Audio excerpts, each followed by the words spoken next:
Itu yang meletup minggu ini. Kita ada 2 tetamu yang cukup meletup yang kita nak bawa khas kepada anda semua. Baik, tapi sebelum itu kita nak cerita sikit pasal vaksin. Okey, cerita dia baru-baru ni saya pun ada baca juga. Di sebuah negeri ni ada 10,000 orang yang telah pun dipanggil untuk menerima vaksin tapi tak datang. Masya Allah. So kita tak tahu ni apa cerita ni. Kan? Dan juga kita akan bersama dengan seorang lagi pelakon yang baru-baru ni kita dapat tengok update beliau di Instagram kena COVID-19. Baik, kita bersama dengan Dr. Rosnah Ramli. Beliau ni merupakan pakar perunding perubatan kesihatan awam di Kementerian Kesihatan Malaysia dan kita akan bersama dengan Nabila Huda yang pernah kena COVID-19. Abil, Assalamualaikum Abil. Assalamualaikum warahmatullahi wabarakatuh, Nabil. Allahu Akbar. Rindunya. Rindu dengan kawan-kawan semua. Masya Allah. Thank you so much guys sebab sudi luangkan masa bersama dengan kami hari ini. So kita nak tanya the importance of taking a vaccine right now. Kita nak tanya dengan Dr. Rosnah lah. Orang yang dapat jemputan tapi tak nak ambil. Itu isu dia. Ni kalau macam doktor apa alasan-alasan yang pernah doktor dengar kenapa dia orang tak nak ambil, doktor? Itu yang kita amat bimbang sebab kita kalau boleh nak capai sasaran kita yang 80% population ataupun penduduk Malaysia ni divaksin. Pada maklumat-maklumat yang kita dapat tu ada beberapa faktor lah. Pertama-tamanya mereka tak sedar pun tarikh tu. Terutama sebab fasa yang sekarang ni kan fasa untuk orang warga emas 60 tahun ke atas. Dan mereka-mereka yang ada comorbidity, ada penyakit. Jadi mungkinlah mereka-mereka yang warga emas ni jarang buka phone. Tak tahu. Dia miss lah dia punya date tu. Jadi tak datang lah. Itu. Dan yang kedua dia mungkin sebab dia salah alamat. Bila kita enter dalam MySejahtera tu, kita kena masukkan alamat kita. Okay. Jadi kadang-kadang alamat tu ada pelbagai nama-nama taman tu, kadang-kadang jalan tu kadang-kadang ada 5 ke 6 dekat Malaysia ni. Jadi bila keluar tu kita klik yang salah. Mungkin dia was-was. Mula-mula dia nak ambil, lepas tu dengar cerita bukan-bukan dia was-was pula tak nak dia ambil. Itulah antara faktor-faktor yang kita rasa amat bimbang dan kita rasa perlu diperbetulkan lah. Kita nak menguatkan lagi untuk orang-orang semua ni kena pergi ambil vaksin ni. Kita bawa Abil, a COVID-19 survivor. Saya follow masa Abil kena tu, kita ada DM cakap, Abil how are you, macam mana? Bil, cerita Bil, daripada A sampai Z, macam mana keadaan bila betul-betul COVID tengah serang badan Abil tu, macam mana Bil? First sekali Abi nak kena orang tahulah, bila kita cuai ataupun orang lain cuai, bila sesiapa yang bekas pesakit COVID fighter ni kan, dia punya simptom tu masih lagi ada dalam badan kita. Contohnya kalau dia bau dan dia rasa hilang, maknanya dia tak pulih 100%. Itu yang kesakitan yang kita nak kenali. Maknanya it takes up to maybe, tengok pada badan, kadang-kadang ada 90 days. Kadang ada yang DM saya, husband dia setahun tak dapat lagi dia bau. So itulah kirakan orang yang kena mengalami benda tu atas kecuaian sendiri atau kecuaian orang lain tu, maknanya kita kena menanggung benda ni dalam duration yang lama. So kita jangan kasih orang go through benda ni. Biarlah kita sendiri yang dah merasai benda tu, kita jangan tidak bertanggungjawab untuk buat benda-benda perkara-perkara yang tak sepatutnya. Macam Abil punya kes tu, Abil memang duduk rumah. Nabil pun tahu Abil kes yang tak keluar rumah. Dan kita terpaksa keluar sebab kita nak bekerja je. Betul. Kan? Tapi bila kita dah keluar, kita bersama dengan orang lain. Tadi itulah, kadang-kadang kita tak tahu orang yang keliling kita. Betul. Yang tak jaga, kita jaga. So kita berjangkit pasal kecuaian orang lain. Tapi orang cakap janganlah kita kenalah reda, benda ni ujian Allah kan. Faham tak? Dia macam itulah betul daripada Allah, faham. Tapi kita boleh elakkan untuk buat perkara yang kita kena kontrol nafsu kita. Betul. Kan? Dia tu paling important. Dan Alhamdulillah saya dah dapat saya punya first dose vaksin. Alhamdulillah.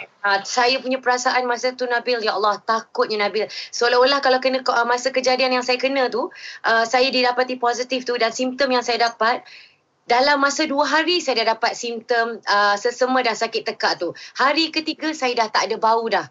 Hari keempat saya didapati positif. So keadaan saya masa dekat rumah tu, masa saya positif tu, dia seolah-olah tengah mengira waktu untuk mati. Allah. Betul sekali ya. Because you tak tahu sama ada you survive ataupun tidak. Sebab sekarang varian yang sekarang ni, dulu kita tahu masa first batch COVID 14 hari baru kita dapat tahu. Betul. Tak dijangkiti. Sekarang ni even orang muda pun dan kanak-kanak pun boleh dijangkiti. My ayah umur dia 6 tahun positif COVID. Allah Akbar. Kita Alhamdulillah kita ada satu lagi segmen untuk kita fully utilize kan, untuk kita sembang pasal COVID, pasal vaksin ni juga, kepentingan vaksin lah mostly kan kita nak cakap. Kita nak rehat sekejap, Doktor Abil. Saya nak pergi ambil saya punya dos yang ketiga, iaitu overdose. Kita kembali selepas ini. Meletak. Baik, kita masih lagi bersama dengan Dr. Rosnah Ramli. Makin rancak ni kita nak borak ni. Dan juga bersama dengan Nabila Huda. Okay, Dok, straight to the point. Kita nak, this second one ni yang wave ke berapa lah, Dok? Sebab yang ni, this variant, kita dapat tengok news banyak yang lebih dahsyat. Boleh tak Doktor share juga dengan kami? What is this new variant and how dangerous it is? Okey. Sekarang ni kita dalam wave yang ketiga. Masih lagi dalam wave ketiga. Tapi nampaknya kali ni wave dia agak mengganas sikit lah. Kita ada dua faktor. Pertama-tamanya sekarang ni virus COVID ni berlaku jangkitan sporadik. Sporadik ni maknanya kalau dulu kita kaitkan dengan kluster-kluster tertentu. Tapi sekarang ni dia tak ada kaitan pun dengan kluster. Tiba-tiba dapat je. Kita tak tahu pun dengan siapa sebenarnya. Siapa yang kita jumpa ni. Tiba-tiba kita positif. Maknanya sekarang ni virus sudah ada dalam komuniti. Kita keluar mana-mana, datang kita sentuh permukaan yang tercemar sebab orang lain tak pakai ataupun tak ikut SOP, kita terkena. Dan kita sendiri kadang-kadang terlupa bila mask kita turun ke bawah kan. Kadang-kadang terkena. Jadi itulah. Itu sporadik ya. Maknanya infeksi tu dah boleh dalam komuniti dah. Kuman tu dah ada dalam komuniti dah. Jadi kena hati-hati. Yang keduanya varian baru. Ya, ada beberapa varian yang mana varian ni pula dia lebih ganas daripada yang dulu. Bermaknanya virus ni, coronavirus yang COVID ni dah bermutasi. Maknanya dia dah ada generasi yang canggih lah sekarang ni. Maknanya dia boleh merebak cepat. Lepas tu dia punya kesan lebih teruk daripada yang dulu. Kalau lebih teruk dan banyak menyerang orang-orang muda dan kanak-kanak pun banyak meninggal sekarang kan. Ada orang muda pun kalau dulu orang tua-tua je. Sekarang ni orang muda pun banyak yang kritikal, banyak masuk ICU. Itu yang kita kena hati-hati.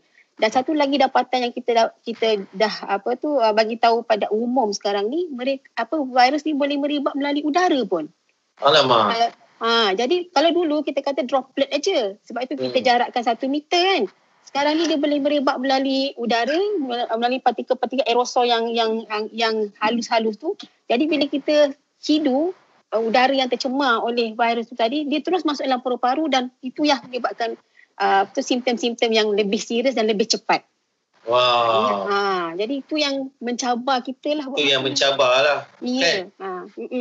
Alright. Jadi Doktor, kalau orang yang dah positif, dia boleh dijangkiti lagi ke? Boleh lagi. Okey. Oh, maknanya kalau dah pernah contohnya macam Abil survivor, COVID-19 survivor. So untuk dia kena sekali lagi COVID, ada possibility. Ada possibility.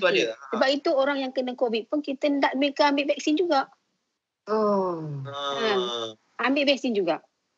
Maknanya sekali dia kena tu bukan dia protected the whole life, tak. Ada possibility dia kena lagi. Allahu Akbar. Allah lindunglah kita kan. Baik, guys, kita lag kejap. Kita nak tengok dulu apa yang terkini dan terbaru di filem Astro First dan Astro Best.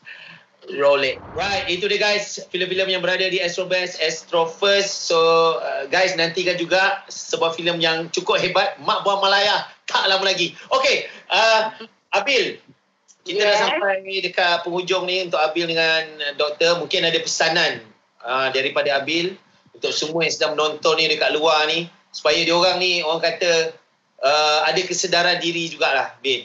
mengenai vaksin, mengenai COVID-19 ni? Silakan Abil.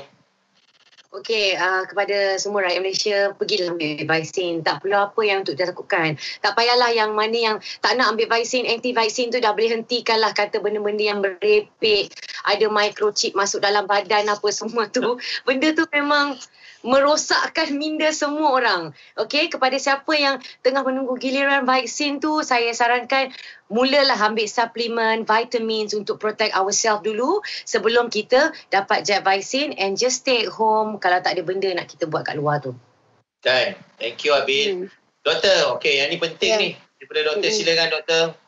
Okey. Saya nak pesanlah kepada penonton-penonton di luar sana, tolonglah ada dua perkara basic untuk kita keluar daripada pandemik. Sudahlah selama 2 tahun kita suffer kan.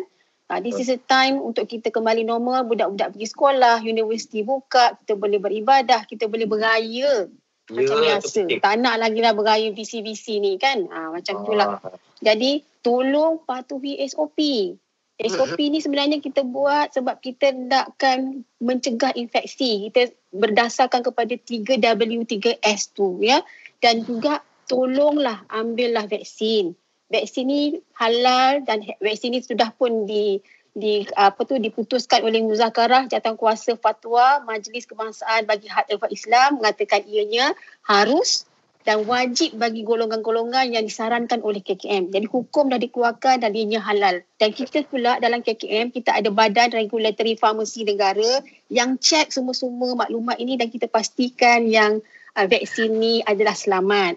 Jadi tolonglah, mari kita sama-sama vaksin untuk diri kita, lindungi anak kita, keluarga kita dan juga neighbours kita dan penduduk semua. Jadi kita tolong kita capai yang 80% tu. Amin, insyaAllah. Alright, thank you so much. Thank you so much, Doktor, for your time. Thank you, Abil. Stay safe.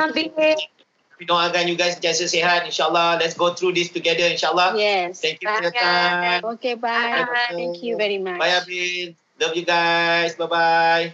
Baik guys, itu dia Dr. Rosnah Ramli dan juga Nabila Huda. So guys, apa yang diorang cakap tu memang betul-betul make sense. Korang kena, orang kata terima, kan? Korang kena terima. So kita gunakan peluang ni untuk sama-sama kita putuskan rantai COVID-19 ni guys. Alright. So thank you so much Dr. Rosnah Ramli dan juga Abil. Selepas ini kita akan bersama dengan Zul Arifin dan juga Uyaina Arsyad. Jangan ke mana-mana guys. Kembali selepas ini. Meletak.